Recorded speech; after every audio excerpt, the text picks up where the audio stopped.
Sa iba pang balita, sa kulungan na nagpasko ang isang tricycle driver sa Tarlac matapos itong mahulihang nagbebenta ng iligal na paputok sa social media.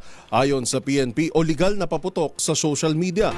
Ayon sa PNP Anti-Cybercrime Group, hindi usapin kung legal o hindi ang paputok o maski pailaw dahil bawal umano ang pagbebenta ng mga ito online. Narito ang buong ulat ni Edniel Parosa.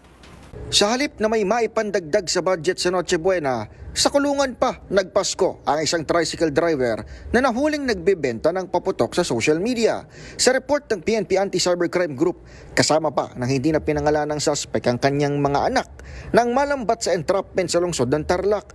Nagkataon kasing polis ang kanyang inalok ng paputok gamit ang kanyang Facebook sa pag-asang may maipandagdag umano sa handaan. Ayon kay PNP ACG spokesperson, Police Lieutenant Wallen Arancilio, hindi usapin kung legal o hindi ang firecrackers o pailaw na produkto ng isang salarin dahil bawal ibenta ang lahat ng mga ito online. May it be illegal or legal po, bawal po magbenta online, lalong-lalo na po kung tinatransport itong mga firecrackers from one place to another. Ito po isang rason na isipin po natin yung safety natin.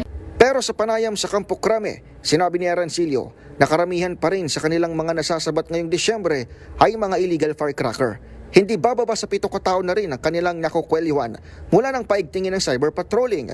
Una nang ipinag-utos ni PNP Chief Police General Romel Francisco Marbil ang paghabol sa naturang kalakaran sa internet, batay na rin sa sumbong ng mga lehitimong pyrotechnic manufacturer.